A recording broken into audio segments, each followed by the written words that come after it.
Hi and welcome to At the Aquarium. I'm sitting in one of the newest exhibits here at the North Carolina Aquarium at Pine Knoll Shores.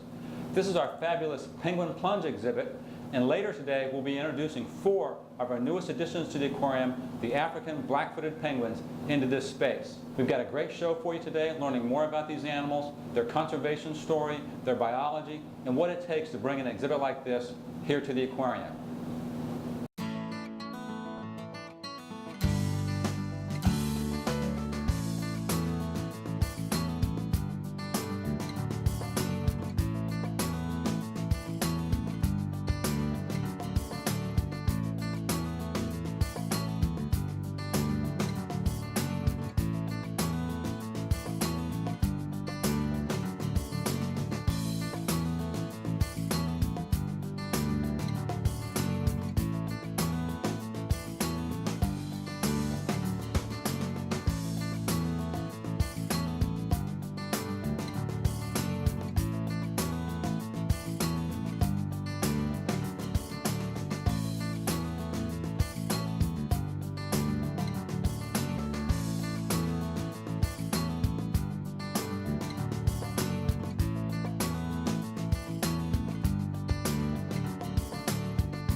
The Penguin Plunge is designed to raise awareness about penguins in the wild, and particularly their conservation needs right now. The whole idea behind Animal Interaction Design Group is to give organizations like the North Carolina Aquarium the opportunity to exhibit animals that are in need of conservation awareness. The Penguin Plunge was our first exhibit that we developed, and it took us 6 years to get it off the ground because we had to work with the Taxon Advisory Group with AZA. And as you look at the exhibit, one of the things that's important to keep in mind is that it's not scoped out as a traveling exhibit. It's actually space for permanent exhibits, so the birds could live there for as long as they needed to, even though it is a traveling exhibit.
We're here behind the scenes at the new Penguin Plunge exhibit at the aquarium, where we'll have a chance to meet Carmen, one of our animal care staff who takes care of these amazing animals. So we're here in what some people call the Penguin Palace on the staff. This is the holding room that we have established for our penguins. And we're here with Carmen, who's the aviculturist on staff that helps take care of all these amazing birds. Carmen, tell us a little bit more about these penguins. How long have they been here at the aquarium? Well, these penguins have been here now around a month, and they're going to be staying with us until the end of September. Okay, so in that month time they've been behind the scenes in a special holding facility we built for them. What did we have to do to help accommodate them? Well, we did have to modify an existing holding exhibit. We added some land for them to walk around on, but also a filtration system for them that would be adequate for penguins. Okay, so just by modifying one of our existing holding tanks that has been used for fish in the past, we're able to meet the needs of the penguins. Absolutely. So they've been there in the back for about a month now while we work on building their exhibit, this Penguin Palace that we're in, and then also getting the existing fiberglass tank here the electrical hooked up to that, the filtration system. And so in that month that they've been behind the scenes, how have they been doing? They've been doing great. They've been super noisy in the mornings and lots of swim time and just really getting to know us. And so it's been a great experience so far. And it's also a chance for us to get to know the birds. You know, the birds have their own quirks and perhaps not quite personalities, but little idiosyncrasies about Absolutely. how we take care of them. Tell me more. We have the 4 different birds, Sly, South, Suki, and Oswald. Tell me a little bit more about them. Sure. Well, Suki and Sly were both born at the Metro Richmond Zoo. They're both 8 years old, and they'll be turning 9 this summer. They both were then moved to the California Six Flags there. And then South and Oswald are brothers. They're both 3 years old. They're only 4 months apart. So 2 of our birds are 8 years old. How is that in penguin age? Is that still young? Is that middle age? Are they getting old? How long does a penguin live? Typically, a penguin's going to live around 25 years. Okay, so they're just entering their prime of their youth. That's correct. All right. And so when the birds have been here, we have to obviously meet their nutritional needs. What have they been eating while they're here? Since they've been here, we've been feeding them capelin, but these guys can eat a variety of fish. They can eat capelin, herring, mackerel, squid, sardines, mullet. Okay, so we're looking for a variety of different nutritional fish. It's somewhere in the order of 6 to 8 inches is probably a typical length that these guys are going to eat. That would be right. We're also supplementing their fish every day with vitamins. Okay, so just like you are what you eat applies to people, it also applies to penguins. And so we try and get a complete nutritional diet. And so to make up for the fact that these fish we're feeding have been frozen and stored in a commercial freezer, we've got to give them a little extra each day in terms of vitamins. That's correct, yes. Okay, and then the birds have been, going about their routine. We feed them typically twice a day, once in the morning and once in the afternoon also? Yes, we've been feeding them every day at 10:30 and 3:30. Okay, and then about how much does a penguin eat on average? On average, these guys are eating close to a pound a day, sometimes even more than that.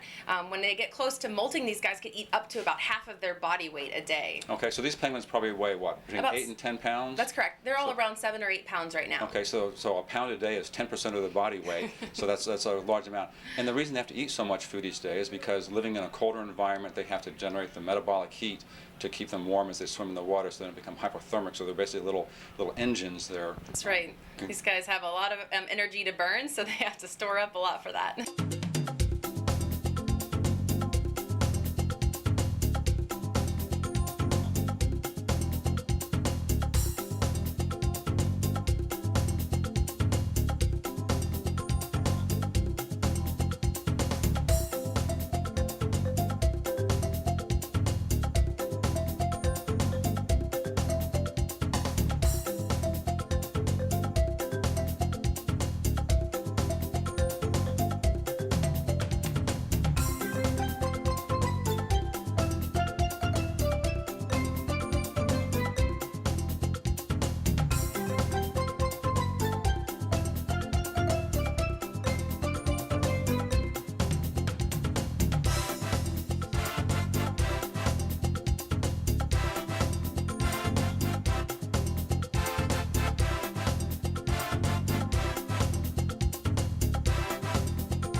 Happy Penguin Day.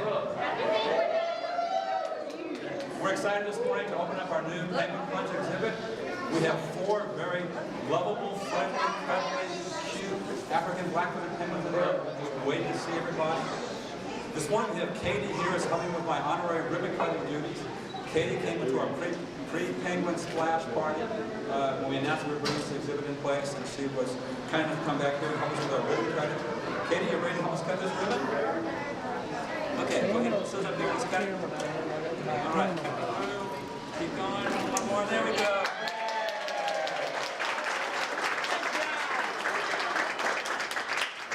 All right. We will remove the tensor.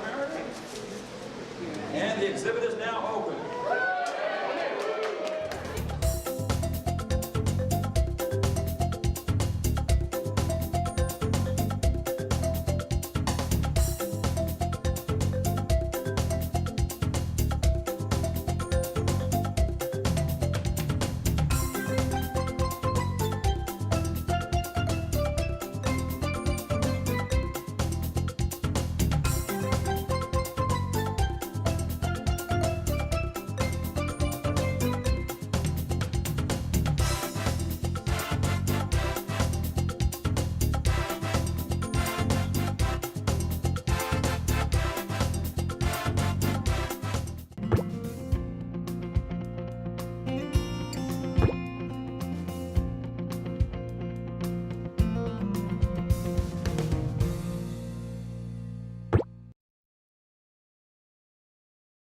So behind this door are 4 little penguins. You want to take a chance to meet them? Yeah, I would love to.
There's obviously quite a bit involved in the care and feeding of these penguins. It takes a dedicated staff to make sure they stay healthy and provide a good experience for our visitors.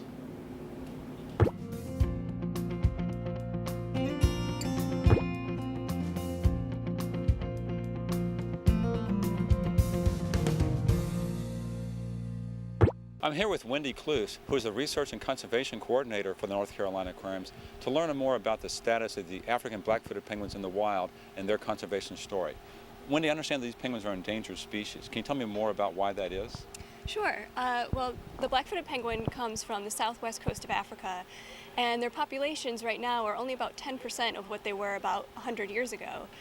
So they are considered endangered by the International Union for Conservation of Nature, and there are many reasons why they are an endangered species. So tell us some about that. I imagine things like oil pollution, for instance, must be a problem. That's correct. Being along a major current and a major shipping route, and also because they have a very small home range and they aggregate in large colonies, one oil spill can be devastating on a good chunk of their population. So one of those rugged coastlines of those islands where there might be 10 or 20 or even 100,000 penguins all within a few square miles of each other, if there was an oil spill in that neighborhood, that would wipe out just a large percentage of the population. That's correct. Luckily, there are a number of groups in that area that watch for things like this and can actually rehabilitate many animals that have been oiled, but of course it is very much a threat to their populations and their nesting colony. And so besides oil, what are some of the other things that are affecting these animals in the wild? Well, another threat to penguins, and especially the black-footed penguin, is habitat destruction. They unfortunately have threats coming from both directions. From the landward side, there is a problem with coastal development that is encroaching on their nesting colonies, but also from the seaward side, with increasing climate change and sea level rise, that ocean is slowly encroaching on their nesting habitats as well. So the penguins live there along the coastal environments, those pretty scenic cliffs and such, where people like to build their houses. Unfortunately, that's where the penguins also like to live. That's correct. Okay, and then are there any other issues that are affecting penguins in the wild? Well, they also have a number of predators, including seals, which are predators of the adult penguins. So these penguins are obviously eating small species of fish that are in the wild, but I guess there's competition for those schools of fish out there. That's correct, including their food. Penguins really enjoy sardines and anchovies, which of course humans do as well. So there's a direct competition for that food source. Although these struggles for the survival in the wild affect penguins in faraway places, animals here in North Carolina are also affecting these same kind of issues for their survival. Tell us more about how things like pelicans, for instance, have the same kind of challenges. Sure. There are a number of North Carolina species that we see here that have the same threats to their survival. For example, sea turtles are in jeopardy of losing some of their nesting habitat because of that encroaching sea level rise. Amphibians like frogs, toads, and salamanders are also threatened by habitat destruction and development in their areas where they breed. Other animals like pelicans can suffer from oil spills, which luckily we don't see around North Carolina, but they do affect these highly migratory animals that may be moving from other areas that see oil spills. So hopefully the educational message and conservation stories that these penguins bring with them will translate to helping our visitors learn and care more about the animals here on our own shores. Absolutely. We really hope that people take away this sort of global perspective on these animals and know that there are things that they can do right here at home to protect the animals here and ultimately penguins as well. All right, thanks, Wendy. You're welcome.